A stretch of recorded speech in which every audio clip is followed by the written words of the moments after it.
What's going on, everybody? My name is Anthony. I go by Etsen. I produce bass music and experimental electronic music and hip-hop. I use Ableton Live 11 Suite for the large majority of anything I do. Most of the stuff I do is done with stock plugins. I'm not super crazy about too many third-party plugins. I will go through one or two that I use in this song.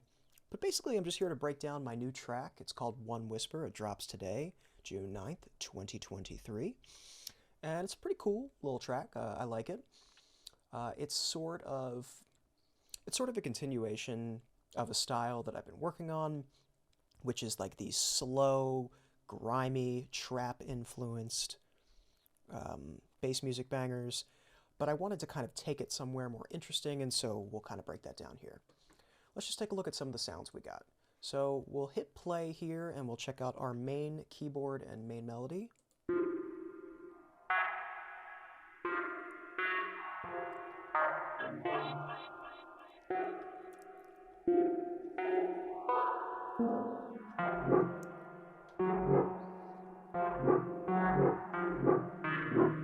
All right.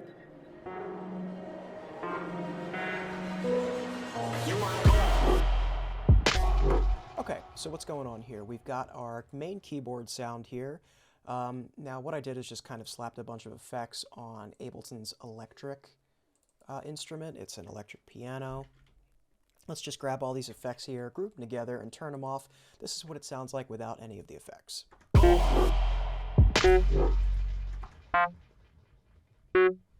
Sounds like shit, you know, entirely uninteresting.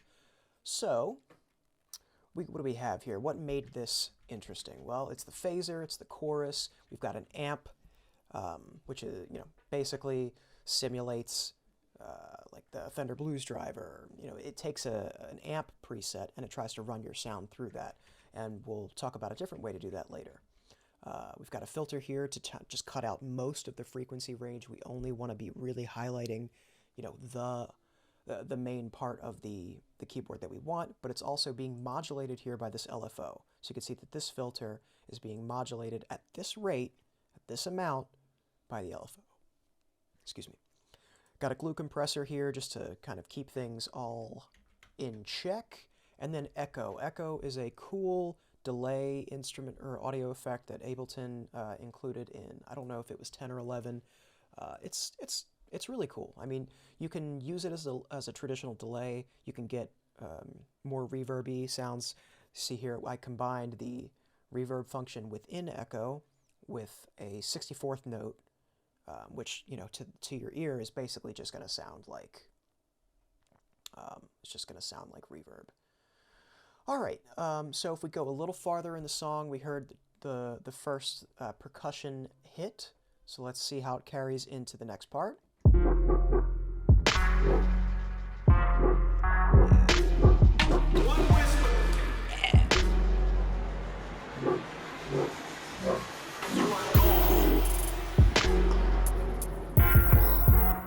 So nothing too different here. We have the introduction of this guttural instrument, which is, you know, a lot of these sounds I have absolutely no idea how I made them. A lot of my most interesting sounds come from just like modulating whatever I can think of, playing around with things. See here, it's got an arpeggiator at an 1/8 note rate. You've got a 1.5 beat modulation. The LFO here within the instrument is modulating the filter. Now you can take an LFO and you can modulate you can modulate the whole oscillator. So if we do that, then it's going to sound like this.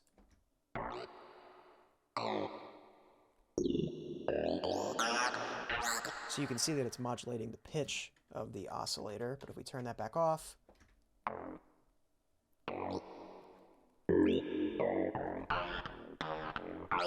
pretty nasty.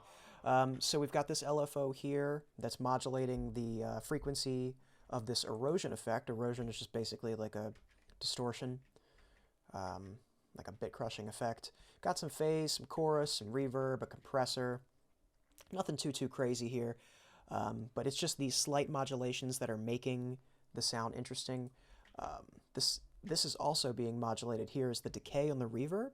So that's what's making it, sometimes there's a long tail, sometimes it gets cut really short, and that's just due to this random modulation going on here. So if we play it,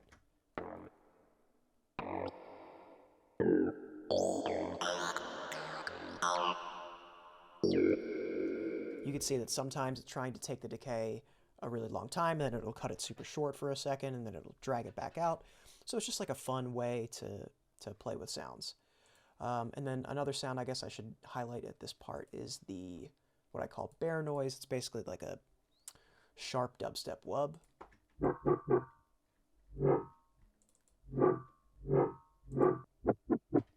So you can see that this convolver is responsible for a lot of the sound. Convolver is another way. This convolver is made by Kilohertz. You pay like $10 a month for just a shitload of presets, or not presets, plugins. And their convolver is very quality. It's very high quality. What you basically do is run a sound through an artificial environment. It makes it feel like the sound is actually being produced through a real room and then recorded, as opposed to just slapping a reverb on top of a sound. It really helps like feed the sound through an environment, so it doesn't sound as like, you know, fucking digital Ableton MIDI file. So that basically wraps up that part. Not too much going on interesting. We've got this little stabby sound, which helps accentuate the transients of the melody.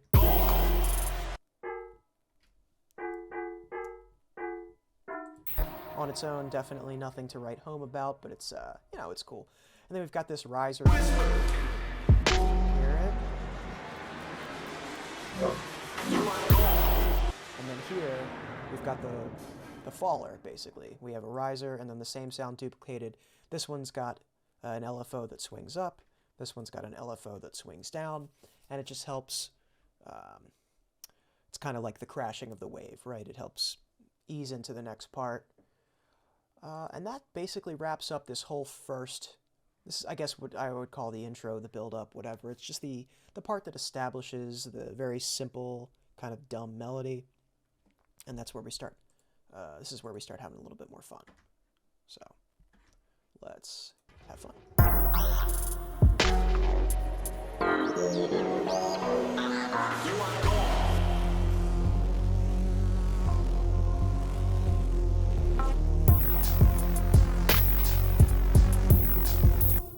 All right, so this is kind of like the first real drop.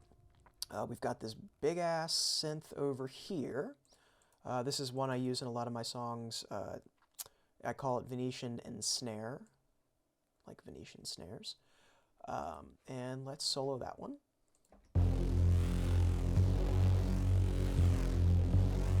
So this one I sort of cheated. A lot of these sounds, you know, I'm not the best sound designer, but what I do know is that Ableton makes it incredibly easy to make cool sounds.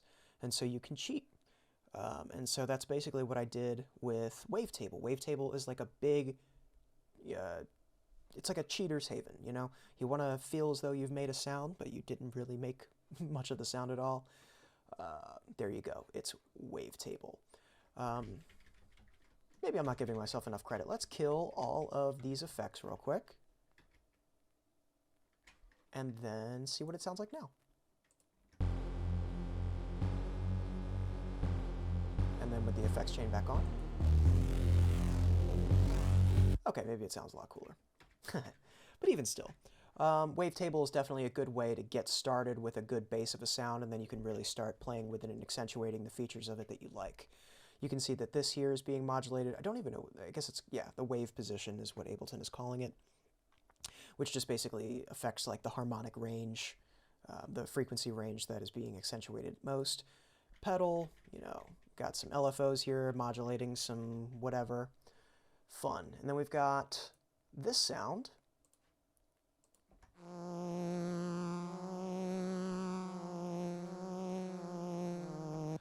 Kind of like a cybernetic bee buzzing about. And not too much going on, really. So you see here we've got this LFO is modulating all of the oscillators as well as the filter, but at a very low amount, which is giving it that soft vibrato. That. If we turn it up, then it gets way more abrasive and kind of hideous. But again, maybe that sound isn't special on its own. Here we've got a little hair on top of the head of the bass. Let's check this one out.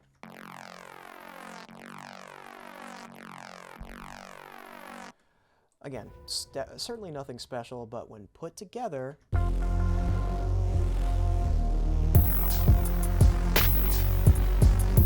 it's kind of got this big EEPROM sounding, almost, not even almost, but this EEPROM inspired sound. So that's kind of like our first big chunky drop. And then if we keep moving, keep it moving.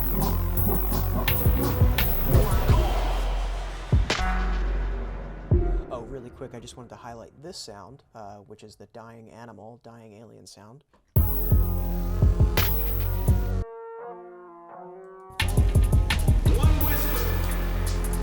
And that's just a duplicate of the analog operator, the analog operator or whatever. I basically just duplicated it and started futzing around with it to see what I could get, and ended up producing this like ugly dying alien sound, because that part just kind of needed a little something extra, something to differentiate it from the previous 4 bars. So that's how we got that. Now let's keep moving.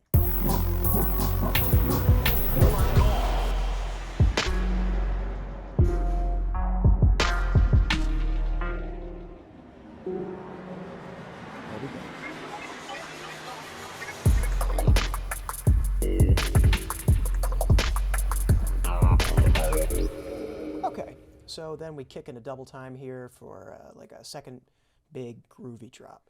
My favorite thing about this drop is the way that the guttural sound from earlier, this, interacts with this.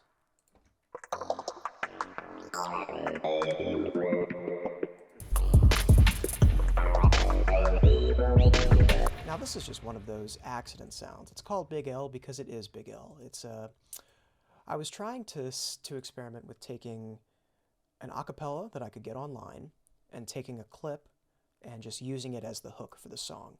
So I think this one was My Mom Told Me to Get a Job, Fuck That, by, it's the Big L line. I think there's like a heavy vocoder effect on here, but if we just solo it out. So I was trying to incorporate that into the song, but it just didn't work, and ended up ditching the sort of Big L hook idea, but maintained the audio sample itself because I started playing around with the transient loop mode. So if you put it on this one, the what's this one called here? Who the fuck knows? I'm not exactly sure. But if you put it on 30-second notes, what it does is it preserves the transient, and then it cuts out the volume. So if we go here, let's turn up the volume here, we can hear how the sound changes. So it sounds more like a chipmunk vocoder effect vocal, but if you turn this all the way down and it's only preserving the transients in this like sort of rhythmic aspect, then you get, and it almost sounds like some sort of click language, some Swahili, some Bantu language. And that's about that for that part, so let's keep grooving. Now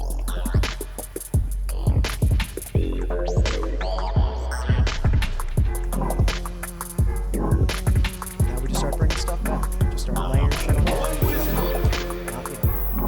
We've already got all these sounds. We'll get back and use them.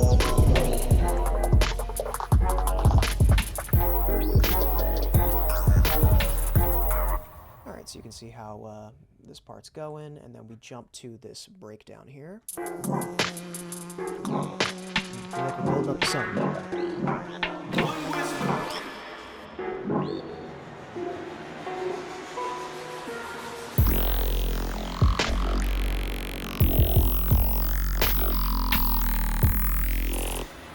Now this sounds a little weird in this mix. I guess I got it to sit better when I finally mixed it, thankfully. But this is the main sound of this part.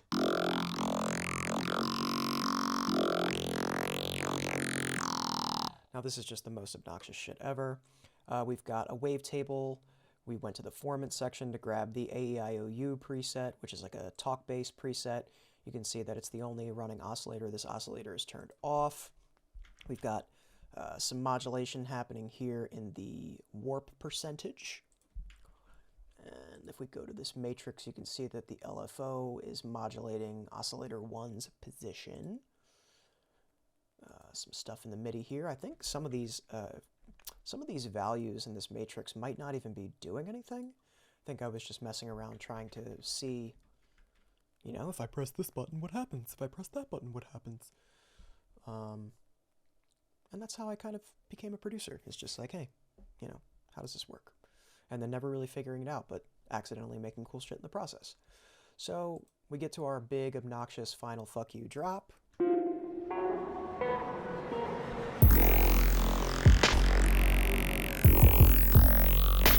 so glad that I mixed that better in the final version, because that sounds like trash. Jump to this part. Now we're on our way out.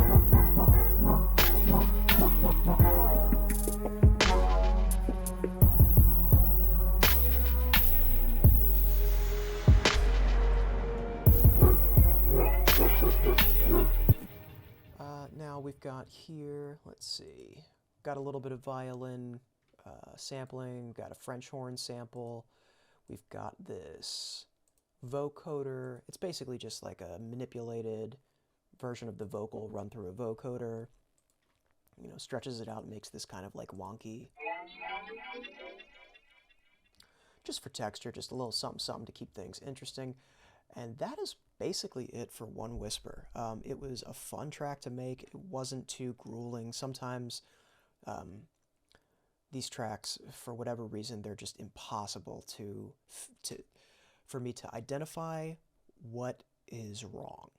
This track I don't think has too much wrong with it. You can attack it on artistic merits, maybe on merits of originality or whatever.